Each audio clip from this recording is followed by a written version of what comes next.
వెళ్ళిందని చెప్పడానికి నాకు ఎటువంటి అతిశక్తి అయితే లేదు. సో దీన్ని మనము అంటే పొలిటికల్ డైమెన్షన్ తీసుకోవాలా అంటే ఒక బుల్లెట్ ఫైర్ చేయాలంటే మనం ఎవరి షోల్డర్ని చూస్ చేస్తున్నాం అనేది important. But it's not be the shoulder of some women or anybody particularly who belongs to the film industry. తను ఏం చేసినారంటే సమంత గారి భుజం మీద గన్ను పెట్టేసి కేటీఆర్ని కూడా కాల్ చేసినని అనుకున్నారు, కానీ అది మిస్ఫైర్ వేసి వెనక్కి తనకి తగిలినట్టుగా ఈరోజు చాలా negative propaganda and negative messages ఇవన్నీ కూడా మనం న్యూస్లో చూస్తూ ఉన్నాం. కాబట్టి ఒక రకంగా తను చేసిన స్టేట్మెంట్స్ని అంటే ఒక కాంగ్రెస్ పార్టీ లీడర్గా కూడా నేను క్షమాపణ చెప్పాల్సిన పరిస్థితి ఉంది ఒక పార్టీ తరఫు నుంచి. అండ్ ఆమె కూడా అన్కండిషనల్గా తన వాక్యాలను విత్డ్రా చేసుకుంటుందని చెప్పినారు.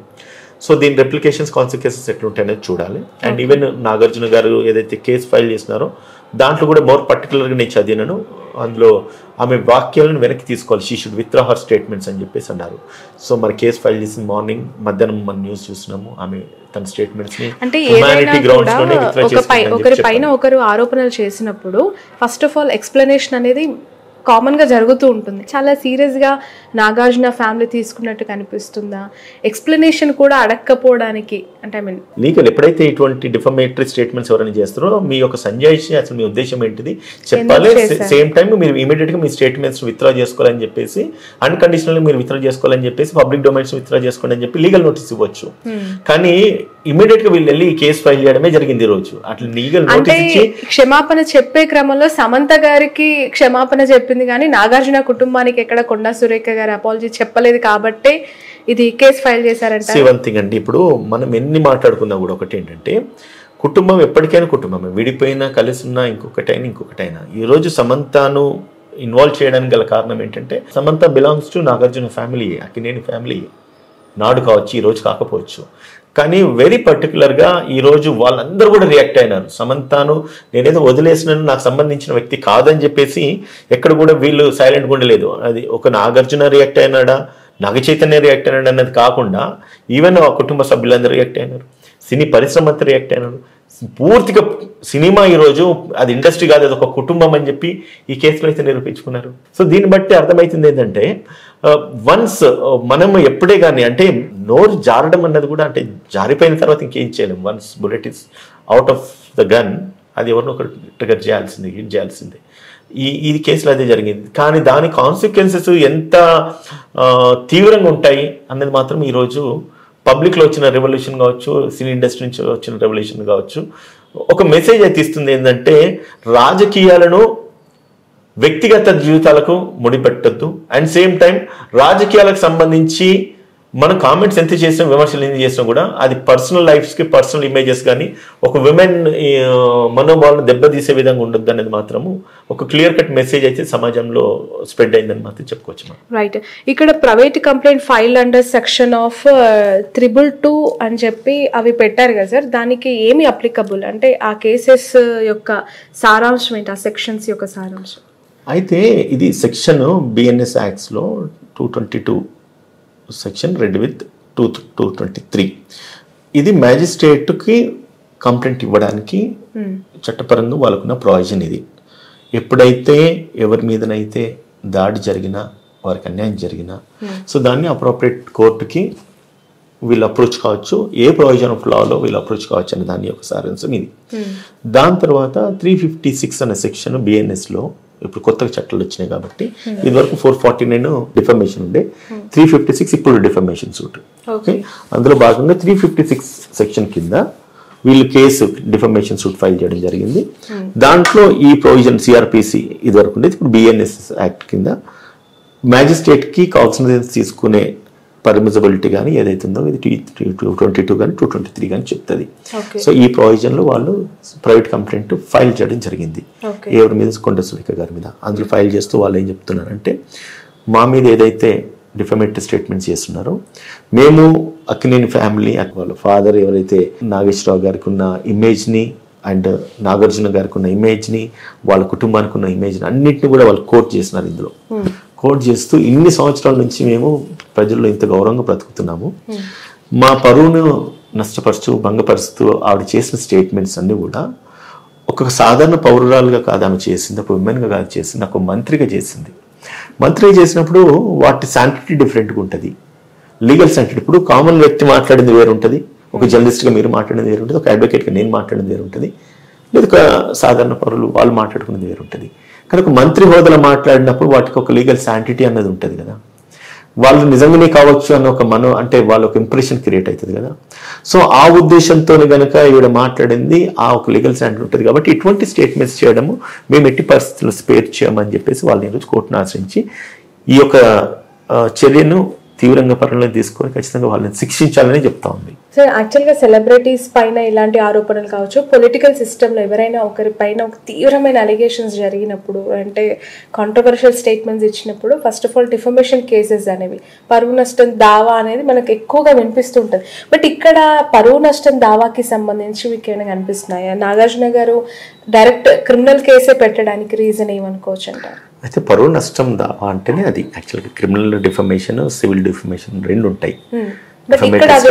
అయితే ఇక్కడికి ఏం చేస్తున్నారు, సివిల్ డిఫమేషన్ ఎట్లా ఉంటుందంటే మా పరువుకు నష్టం జరిగింది కాబట్టి అంటే వాళ్ళు ఏం చెప్తుంటారంటే మీరు ఏదైతే వీడియోస్ టెలికాస్ట్ చేస్తున్నారో టెలికాస్ట్ చేసిన వీడియోస్ అన్ని కూడా మా బంధువులు, ఫ్రెండ్స్ వీళ్ళందరూ చూస్తున్నారు, అండ్ ఎంతోమంది పబ్లిక్ చూస్తున్నారు. చూసిన దాన్ని బట్టేసి వాళ్ళు మమ్మల్ని ఫోన్ చేసి అడగడము, మమ్మల్ని పదే పదే రిపీటెడ్గా మా ఒక అంటే వచ్చిన అలిగేషన్స్ మీద వాళ్ళు కామెంట్స్ చేయడం, ఇదంతా కూడా మాకు వ్యక్తిగతంగా మమ్మల్ని డిఫెమ్ చేస్తూ ఉన్నాయి.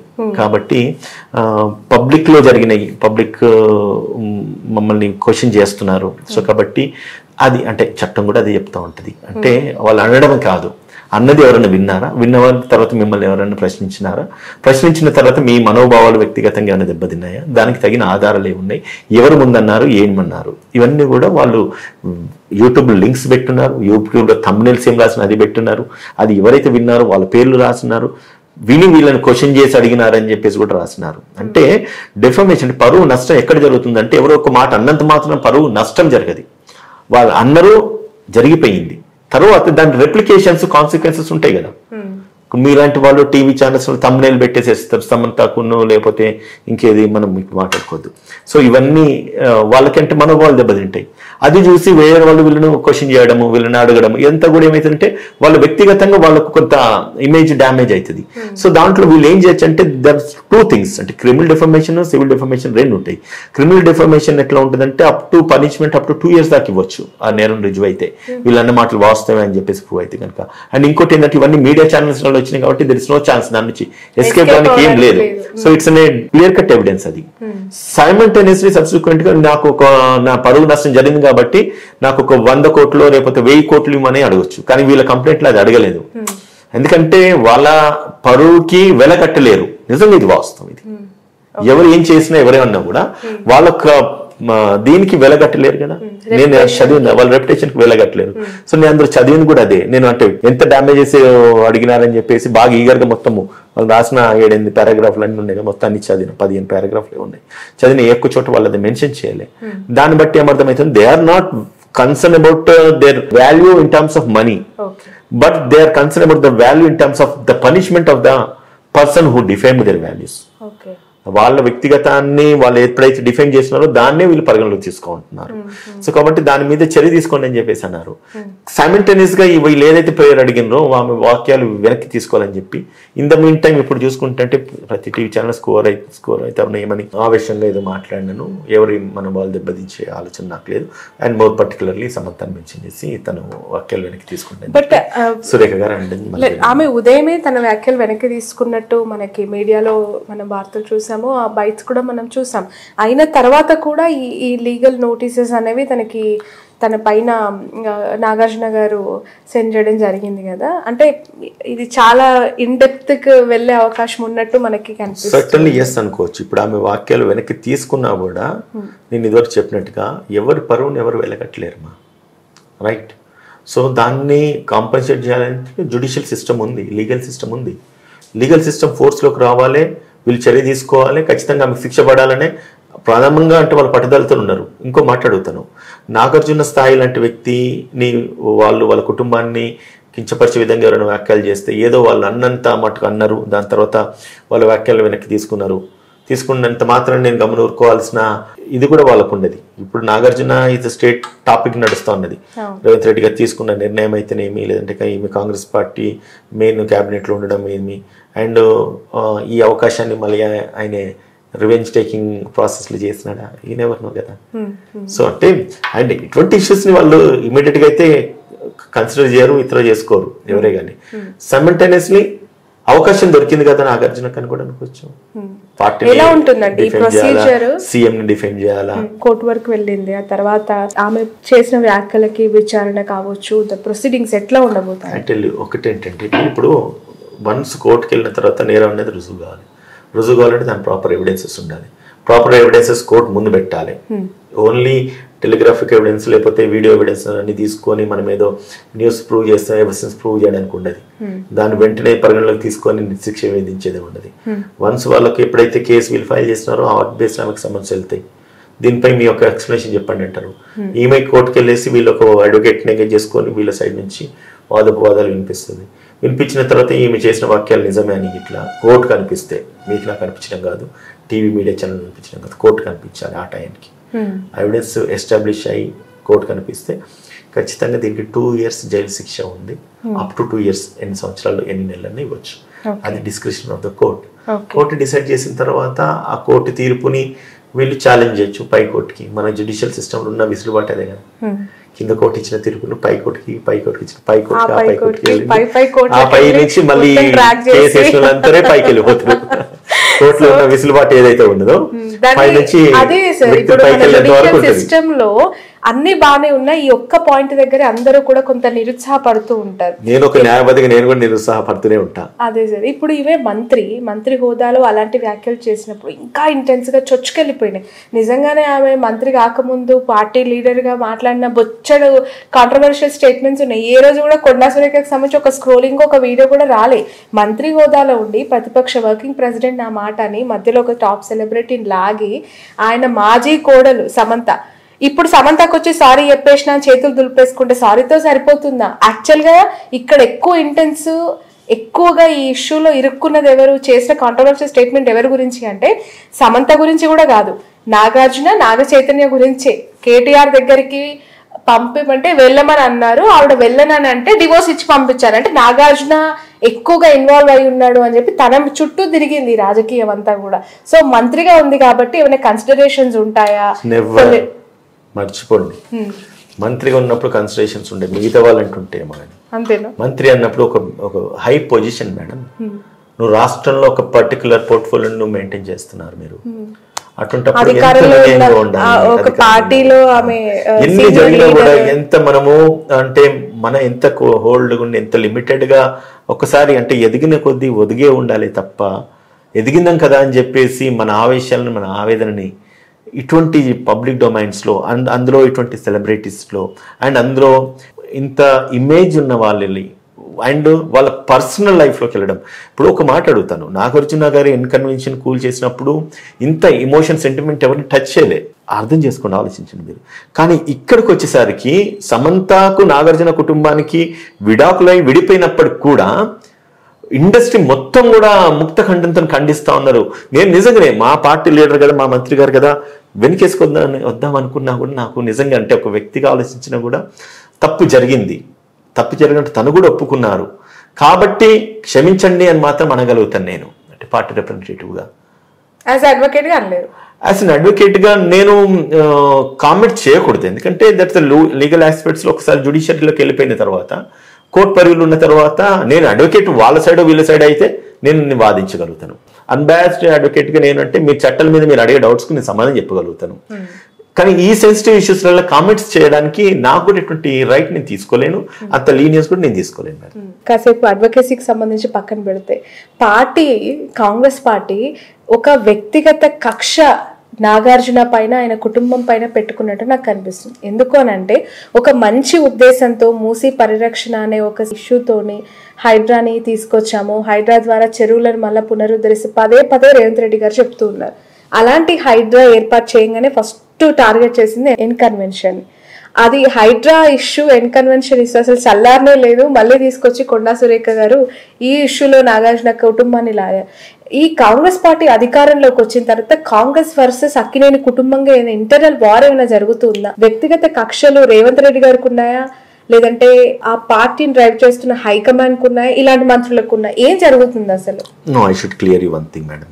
ఇప్పుడు నాగార్జున కుటుంబానికి రేవంత్ రెడ్డి గారికి వ్యక్తిగతంగా కక్షలు ఉండడానికి ఏం లేదు. ఒకటి, ఈరోజు కొండా సురేఖ గారికి నాగార్జున కుటుంబానికి వ్యక్తిగత కక్షలు అయితే ఏం లేవు. రెండు, ఆవిడ వెరీ కేటగారికల్గా చెప్తున్నది ఏంటంటే కేటీఆర్ చేసిన వాక్యాలు ఏవైతున్నాయో దాన్ని దృష్టిలో పెట్టుకొని నేను కొంచెం అంటే ఆవేశంగా తను మాట్లాడిన మాటలు, నా లక్ష్యం, నా టార్గెట్ కేటీఆర్ని ఎట్టి పరిస్థితుల్లో స్పేర్ చెయ్యను అని చెప్తూనే దానికి గల కారణం దాన్ని అన్నెసెసరీగా అంటే వీళ్ళను అంటే సమంతాన్ని తీసుకురావడం అయితే అదొకటి సెన్సిటివ్ ఇష్యూ మేడం. అది కేటీఆర్ ఇప్పుడు రాజకీయాలలో ఎన్నో మాటలు, ఇంతెందుకు ఇదే సురేఖ గారు కేసీఆర్ను కూడా తిట్టిన సందర్భాలు ఎన్నో ఉన్నాయి.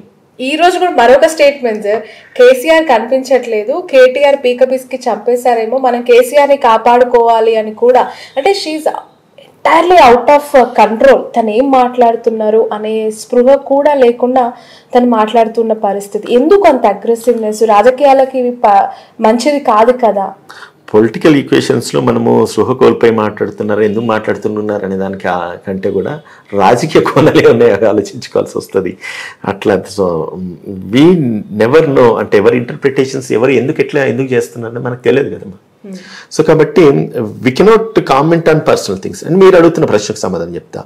రేవంత్ రెడ్డి గారు వ్యక్తిగతంగా ఈయనను పగబట్టినారా నాగార్జున అంటే ముమ్మటి కాదని నేను చెప్పగలుగుతాను. ఎందుకంటే మా ముఖ్యమంత్రిని నేను చెప్పడం కాదు, హైడ్రా అన్నది కాన్సెప్ట్ తీసుకొచ్చిన తర్వాత ఎవరిని కూడా స్పేర్ చేస్తలేదు, అది టాప్ టు బాటమ్ అందరినీ. ఎందుకంటే ఈరోజు హైడ్రా కనుక మేబీ ఈరోజు మనకు బాధ అనిపిస్తుంది కావచ్చు, లేదంటే ఎంతోమంది ఆర్తనాదాలు మనం వింటున్నాము, ఎంతోమంది బాధపడుతూ ఏడుస్తూ ఉన్నారు. నేను ఒక విషయం చెప్తానమ్మా. సింహాద్రి సినిమా నేను చూసినప్పుడు దాంట్లో జూనియర్ ఎన్టీఆర్ హీరోయిన్ తండ్రిని షూట్ చేస్తాడు, ఆయన ట్రైన్ ఎక్కబోతుంటాడు. షూట్ చేయగానే ఆమె చూసి పిచ్చిది అయిపోతుంది, ఇట్లా ఎందుకు చేస్తున్నాడు, నేను ప్రేమించే వ్యక్తి నా తండ్రిని కాల్ చేస్తున్నాడు. దాని సారాంశం ఏంటంటే ఆ ఒక్క వ్యక్తి క్యాష్ చేస్తున్న ఒక సూట్ కేసులో బాంబు ఉంటుంది, ట్రైన్ ఎక్కితే గనక ఆ బాంబు వెళ్తే అందరు చచ్చిపోతారు. అంటే ఎందుకు చెప్పాల్సి వస్తుంది ఈ మాట మీకంటే 100 మందిని కాపాడడానికి ఒక మనిషిని చంపాల్సిన పరిస్థితి వస్తున్నప్పుడు ఆ మనిషిని 100 మంది గురించి ఒక్కరిని చంపండి అని చెప్పి ఆ ఒక సినిమా యొక్క సారాంశం. ఇక్కడ నేను ఎందుకు మెన్షన్ చేస్తున్నానంటే కొందరికి ఈరోజు ఇబ్బంది కలగవచ్చు, కానీ ఇది రాష్ట్ర వ్యాప్తంగా తీసుకున్న నిర్ణయం. మనం కొన్ని చూస్తున్నాం, ఢిల్లీ లాంటి ప్రాంతాలు, బొంబాయి లాంటి ప్రాంతాలు, లేదంటే బెంగళూరు లాంటి ప్రాంతాల్లో మనం చూస్తున్నాయి. కొందరికి నీళ్లు లేక, స్నానం చేయలేక తడిగుడ్డలతోనే ఒళ్ళు దూడ్చుకొని వెళ్ళిన సందర్భాలు ఉన్నాయి. అది గుర్తు చేసుకోండి. రేపు వాటర్ రిసోర్సెస్ ఆగిపోతాయి. ఇంకో విషయం చెప్తా, కొన్ని ఏరియాస్లలో ఇప్పుడు ఈరోజు చెన్నైకి వెళ్ళి చూస్తే ఈవెన్ వాళ్ళు ట్రిపుల్ స్టోరేజ్ ఇల్లు కట్టుకున్నా కూడా వాటర్ ఫ్లో వేసి, అంటే వాటర్ ఫ్లో ప్లేస్ లేక ఇళ్లలోకి నీళ్ళు వచ్చి ఒక్కొక్క ఫ్లోర్ మొత్తం నిండిపోయే పరిస్థితులు మనం చూస్తున్నాం. తాగే వాటర్ కలుషితమయ్యేసి వేరే వాళ్ళ యొక్క అంటే డ్యామేజ్డ్ వాటర్, అంటే వాళ్ళు చూస్తున్న టాయిలెట్స్, బాత్రూమ్స్ సంబంధించిన వాటర్స్ అన్నింటిని కూడా ఈరోజు ఫిల్టర్ చేసేసి మనం తీసుకొచ్చుకొని తాగే పరిస్థితి ఈరోజు ఏర్పడ్డది. దీనికి మీరు సమర్థిస్తారా, ఏకీభవిస్తారా మీరు చెప్పండి. మీరు అంటున్నారు కదా నాగార్జున అండ్ ఫ్యామిలీని టార్గెట్ చేసింది కాదు ఇది. హైడ్రా అన్న కాన్సెప్ట్ ఏదైతే ఉన్నదో వాటర్, ల్యాండ్ ఇవన్నిటిని నేషనల్ కెలామిటీస్ను ప్రొటెక్ట్ చేయడానికి అని చెప్పేసి సుప్రీంకోర్టు కూడా నిర్ణయం తీసుకుంది. ఇన్స్ట్రక్షన్స్ కూడా ఉన్నాయి సుప్రీంకోర్టు నుంచి. కాకపోతే ఏంటంటే కొన్ని ల్యాప్సెస్ ఏమవుతుందంటే నోటీస్ ఇచ్చే ప్రాసెస్లో ల్యాప్సెస్ ఉండొచ్చు, లేదంటే ఎవరైతే నష్టపోయి ఉన్నారో వాళ్ళందరికీ కొంచెం వెసులుబాటు కలగజేయకుండా కావచ్చు. దానివల్ల కొంత నెగిటివిటీ వచ్చింది. ఇంకోటి కూడా చెప్తా, చాలా మందికి తెలియని విషయాలు, అంటే గమనించిన విషయాలు ఏంటంటే